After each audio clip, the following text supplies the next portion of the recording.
Parlamentares querem prioridade na investigação de assassinatos de crianças e adolescentes. Secretário pede mais verbas no orçamento de 2020 para a educação. E plano de recuperação fiscal pode não ser suficiente para o Estado sair da crise. O Jornal da Alerj está começando agora.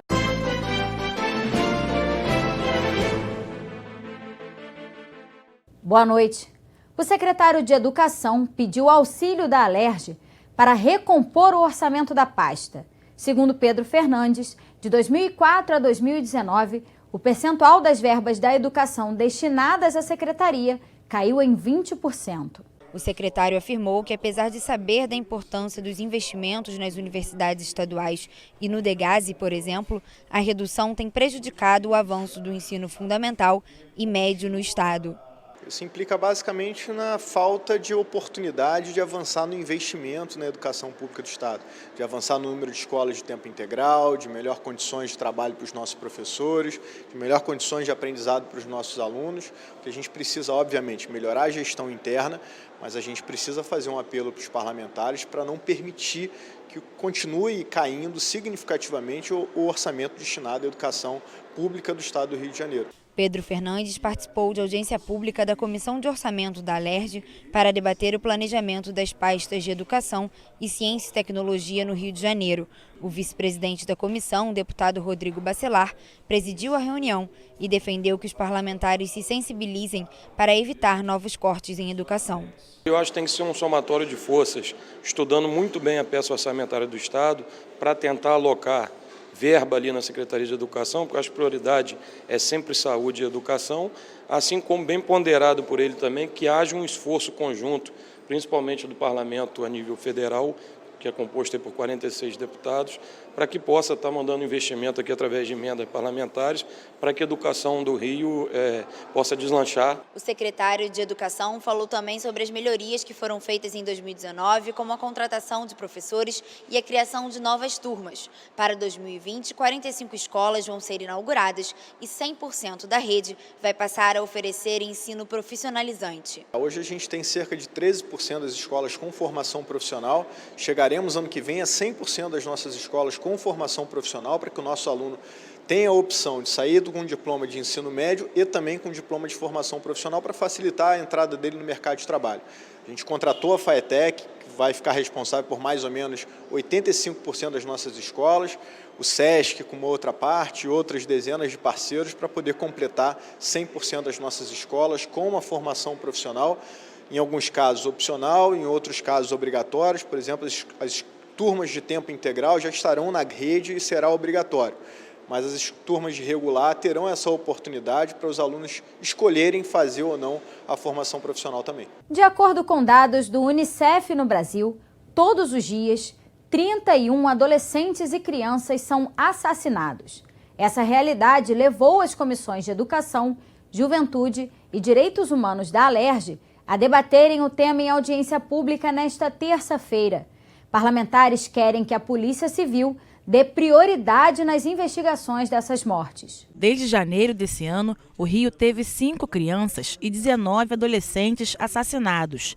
As vítimas de homicídio são, em sua maioria, meninos negros que vivem nas comunidades, estão fora da escola e vêm de famílias de baixa renda. A presidente da Comissão de Direitos Humanos, deputada Renata Souza, apresentou um projeto de lei em conjunto com as deputadas Dani Monteiro e Marta Rocha, que prevê que a Polícia Civil priorize as investigações desse tipo de crime. Ao priorizar essas investigações, a gente também dá para essas famílias que perderam seus filhos uma resposta imediata. Portanto, a gente apresentou esse projeto para dentro da casa para que, no âmbito da Polícia Civil, essas investigações sejam prioritárias. Afinal de contas, você tem o Estado agindo diretamente e, em consequência aí, de operações policiais muito aquém daquela desejada pela sociedade, atinge essas crianças. Portanto, o Estado também precisa dar prioridade às investigações em casos desses crimes ser direcionado a crianças e adolescentes. Para essa representante do Unicef, as políticas do Estado influenciam nessas mortes e cabe ao governo preveni-las. Para ela, o investimento em educação é um dos pontos principais. Segundo o porta-voz da Polícia Militar, as operações são baseadas em dados de inteligência e esse ano 400 fuzis foram recolhidos. Ele informou ainda que o Rio de Janeiro já teve 7.000 confrontos desde janeiro desse ano. A comunidade da Maré foi uma das mais atingidas. Segundo Shirley Rosendo, do Redes da Maré, as escolas do local ficaram fechadas por 35 dias esse ano. Fazendo uma estimativa da média de tempo de estudo de 14 anos, isso representaria uma perda de 2 anos e meio de aulas. Para ela, o Estado precisa pensar em uma forma de repor esse período. O primeiro apontamento é: para garantir o direito à segurança pública, a gente não só pode ter operações policiais. Segundo, a gente tem que garantir o direito à educação. Então, tem que se pensar num processo de reposição dessas aulas. Não dá para normatizar a perca dos direitos. Não é porque a gente tem um território que tem conflito, que tem grupos civis armados dominando, que a gente vai abrir mão do direito. Então, perde aula hoje, perde aula amanhã, e aí? Então, acho que tem que ter uma política de reposição. Outro problema apontado como um dos que o governo precisa resolver seria o das crianças fora da escola. Para o deputado Flávio Serafini, é preciso fazer uma busca ativa dessas crianças. Por que a criança está evadindo da escola? Porque a escola é distante? Porque está tendo dificuldade no processo de ensino-aprendizagem? Isso são todas questões que têm que ser enfrentadas, porque hoje a não educação ainda é um problema do nosso sistema educacional, ou seja, crianças e adolescentes que não permanecem na escola, que não concluem sequer o ensino fundamental ou a educação básica. Então, a busca ativa, o combate à evasão. Para a presidente da Comissão da Juventude, deputada Dani Monteiro, a falta de oportunidades e políticas públicas para a população de favela tem ligação direta com os altos índices de mortes nas comunidades. O crime não é essa coisa inerente à natureza humana, não existe isso. O crime está ali colocado no cotidiano daquele jovem. Ele sai de casa, a boca de fumo é do lado da casa dele. A boca de fumo só não está lá do lado da casa dele quando a polícia entra em operação policial. E aí é tiro para todo lado. Aí a polícia sai, a boca volta. Aí ele olha o equipamento público ali perto da casa dele como uma lona cultural rasgada, caindo aos pedaços. Ele olha a clínica da família sem medicamentos básicos, aqueles medicamentos mais básicos. A população sofre de hipertensão, diabetes, esses medicamentos não tem. Aí você olha para a escola caindo aos pedaços, professores mal remunerados. Mas você olha o tráfico está lá, certinho, está bombando. Então é essa falta de oportunidade que está colocada para a juventude e que precisa ser pensada em políticas públicas totalizantes. Medidas previstas no Plano de Recuperação Fiscal do Rio de Janeiro seriam insuficientes para retirar o estado da crise. A constatação foi feita durante reunião da Frente Parlamentar de Monitoramento do Regime de Recuperação Fiscal com a Secretaria Estadual de Fazenda e o INSPER, Instituto de Ensino e Pesquisa. O estado do Rio acumula uma dívida de 118 bilhões de reais com a União. De acordo com o líder do governo na Alerj, deputado Márcio Pacheco, ao mesmo tempo em que o plano de recuperação fiscal suspende o prazo para o estado pagar essa dívida, também limita novos investimentos. Ainda assim, o governo tem conseguido melhorar índices importantes e avançar em várias áreas. Todos os índices melhoraram no nosso estado. Como eu disse, nas áreas principais, saúde e educação, não tivemos problema, e na segurança todos os índices melhoraram. Em 10 meses, o governo apresentou, de fato, eficácia na área de gestão. Aumentar a possibilidade de atrair investidores com incentivos hoje, por exemplo, é limitado pelo regime. Nós não podemos atrair novos investidores, não podemos dar incentivo. Mas também sabemos que, se não houver incentivo, muitas empresas, novos investidores, não vão vir para o Rio de Janeiro, vão ser atraídos para outras unidades da federação. Para o professor do INSPER, André Marques, outros desafios também compõem o regime de recuperação fiscal, entre eles as despesas com pessoal, que nas contas do Estado já ultrapassam o limite prudencial de 40% e pelas contas da União superam o limite emergencial. Uma reforma administrativa seria bastante importante, a reforma previdenciária seria bastante importante, porque ao longo dos últimos 10 anos, 15 anos, a gente viu reajustes muito acima da inflação. E isso tem impacto tanto em servidores ativos quanto em inativos. Então, tudo isso acaba onerando bastante as contas do Estado. Então, é como isso pode ser evitado e corrigido para frente. Segundo o deputado Renan Ferreirinha, presidente da Frente Parlamentar, é preciso buscar medidas mais compatíveis com a realidade do Rio de Janeiro, como algumas reformas, além de prorrogar o plano por pelo menos mais 3 anos. 2020 não é suficiente, esse plano foi pensado para 6 anos ou até mais do que isso. O Rio de Janeiro está no buraco, para sair do buraco precisa de uma estratégia de médio e longo prazo e não são só 3 anos que vão solucionar isso. Então 2023 é o mínimo para que a gente possa realmente salvar um pouco da saúde financeira do nosso Estado. A frente agora pretende ir a Brasília se encontrar com o presidente da Câmara Federal. O próximo passo é uma reunião que nós teremos com a bancada federal, em especial com o deputado federal Rodrigo Maia, presidente da Casa, que nós queremos marcar essa reunião com ele, para entender pela bancada federal como nós estamos nas tratativas de avanço do novo plano de recuperação fiscal e, de maneira geral, na saúde fiscal do nosso Estado. Quase 17 mil vagas de empregos temporários para atuar no censo demográfico do IBGE serão abertas a partir de março de 2020. A informação foi divulgada durante reunião de planejamento e acompanhamento do Censo 2020 do Instituto, realizada pelo Fórum de Desenvolvimento Estratégico do Estado. Onde estão, como vivem e o que fazem os brasileiros que respondem aos questionários que dão origem ao Censo Demográfico do Instituto Brasileiro de Geografia e Estatística, realizado a cada 10 anos.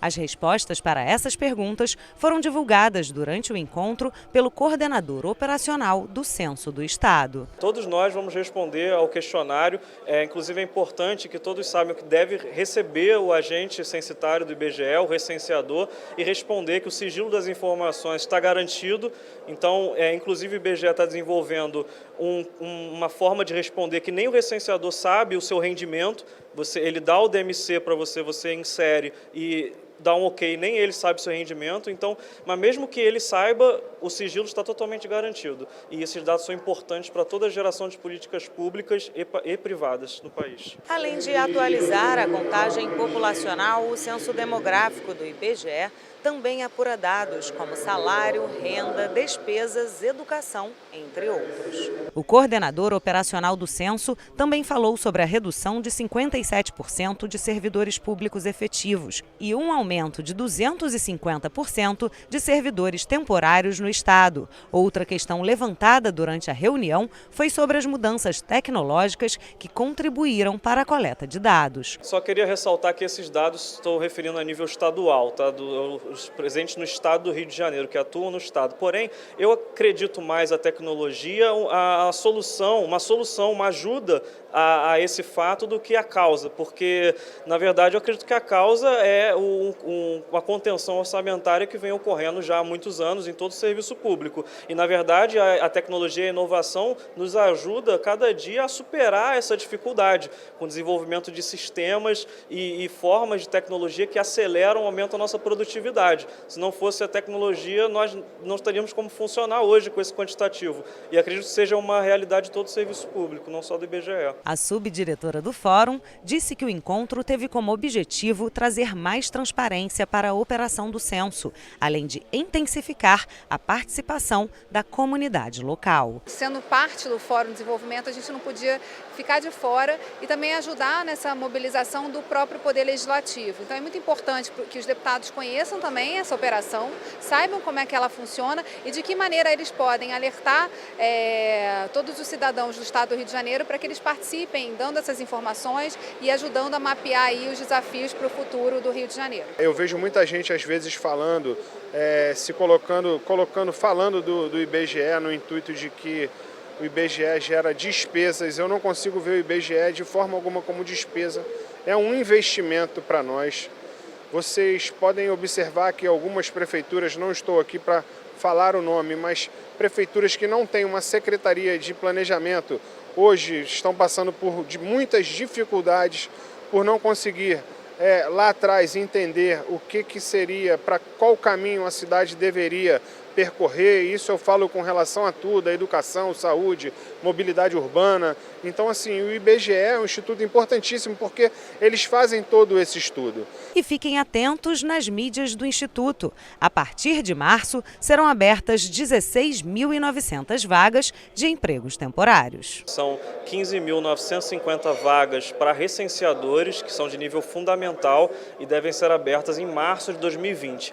Além delas, outras 2.000 vagas para agente censitário de supervisão, que é o ACS, e o ACM, que é o agente censitário municipal. Ambos processos seletivos simplificados devem ser abertos em março de 2020 para atuar durante o censo. A concessão de bolsas para alunos do ensino superior pode ser regulamentada no Estado. Estão previstas a Bolsa Permanência, de extensão, de estágio, de monitoria e de iniciação científica. Acompanhe agora as votações no plenário com a repórter Priscila Leão. Na sessão ordinária, os parlamentares analisaram a mensagem do governo que cria o Conselho Estadual de Segurança Pública e Defesa Social, o CONSPERJ. A ideia é propor diretrizes para a política de segurança a partir do acompanhamento das condições de trabalho nas instituições da área, velocidade na apuração de denúncias e percepção de confiança e aceitação da comunidade atendida. 14 membros vão compor o CONSPERJ. Além dos secretários das Polícias Civil e Militar e da Defesa Civil, farão parte do grupo representantes da Defensoria Pública, do Tribunal de Justiça, Ministério Público do Estado, Ordem dos Advogados do Brasil, Polícias Rodoviária e Federal, Guarda Civil, instituições da sociedade civil e de profissionais de segurança. Os integrantes terão mandato de 2 anos e poderão ser reconduzidos por mais 2. O texto recebeu 42 emendas e retorna às comissões. O Conselho ele sempre tem esse papel importante de ouvir a sociedade civil e juntamente com a paridade que tem o Conselho, criando a parte que advém do governo, a opinião do governo e a sociedade civil. E o Conselho também tem a função de gerir esse recurso do fundo, justamente para dizer de que maneira ele pode ser administrado e de que maneira ele vai atender a sociedade, que essa é a principal função do Conselho. O governo também quer criar o Fundo Estadual de Segurança Pública. O objetivo é investir na modernização, reequipamento, manutenção e aquisição de bens de consumo que possam ajudar na prevenção e no combate à violência. A verba deve ter origem na venda de bens móveis, recursos transferidos pela União e recursos provenientes de juros e rendimentos de aplicações financeiras. O montante não poderá ser usado com despesas de pessoal. Um conselho composto pelo secretário da Casa Civil e dos secretários das Polícias Civil e Militar vai administrar o fundo. Se a mensagem for aprovada, a lei que criou o Fundo Especial da Secretaria de Estado de Segurança Pública será revogada e o saldo será transferido para o Tesouro do Estado e o novo fundo. A matéria recebeu 28 emendas e retorna às comissões. O fundo ele precisa nascer porque a gente precisa trazer recursos específicos do Fundo Nacional de Segurança. E esse recurso precisa ser de fundo a fundo.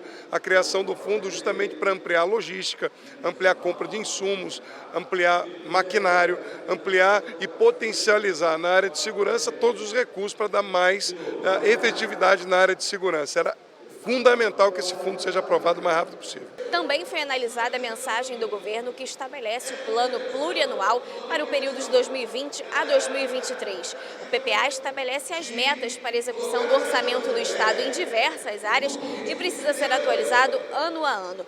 O projeto agora segue para o 2º dia de discussão. Um plano plurianual tinha que estar calcado num planejamento estratégico de desenvolvimento econômico e social do nosso Estado, para que esse plano fosse um plano de Estado e não um plano de governo. Mas, infelizmente, não chegamos ainda a esse avanço, mas é o nosso mistério continuar a cobrar. Apesar do PPA ter tido avanços pelo estabelecimento de indicadores de acompanhamento, de tudo aquilo que está planejado, esse planejamento ainda é carente de um plano mais amplo. Também discutida a proposta que estabelece a Lei Orçamentária Anual para o ano de 2020. A mensagem do governo prevê um déficit nas contas de 10 bilhões e 700 milhões de reais. A receita estimada é de cerca de 70 bilhões e as despesas 81 bilhões de reais. O projeto retorna para o 2º dia de discussão. Dentro das receitas está previsto 5 bilhões de reais oriundos da arrecadação do adicional de ICMS do Fundo Estadual de Combate à Pobreza.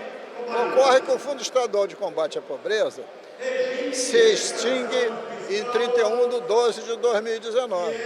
E até agora, apesar de dezenas de cobranças, o governador ainda não mandou esse projeto de renovação para casa.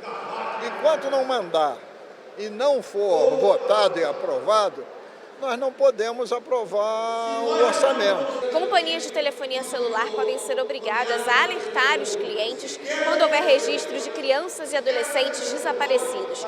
O aviso deverá ser feito por mensagem SMS ou aplicativo de mensagens instantâneas que deverá informar as características desse menor desaparecido. O texto do deputado Alexandre Knoploch recebeu 2 emendas e retorna às comissões técnicas. O deputado Elbert Rezende quer alterar o regimento interno da Alerj para expandir as atribuições da Comissão de Turismo da Casa.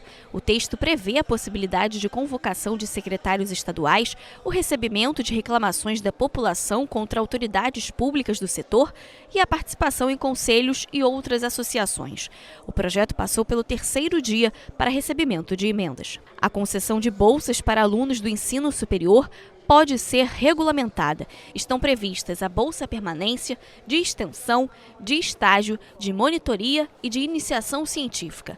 O texto também diz que será possível acumular mais de um benefício que deve ser pago mensalmente e não pode ter valor menor do que as bolsas de fomento à pesquisa das agências oficiais. A matéria foi aprovada. Agora ficou um projeto bem amplo, o que define as bolsas, os valores, não pode ser muito inferior a bolsas semelhantes federais, da CAPES, do CNPq, e mostra compatibilização para haver uma integração. E cada uma tem o seu objetivo. O que pode, o que não pode acumular, acho que ficou bem bacana, vai beneficiar os estudantes a poderem desenvolver várias e várias atividades diferentes, dentro, claro, do limite do tempo, né, e dos cursos que eles fazem. O Jornal da Alerj fica por aqui. Você pode acompanhar a programação também em nosso site e pelas redes sociais. TV Alerj, o canal do povo.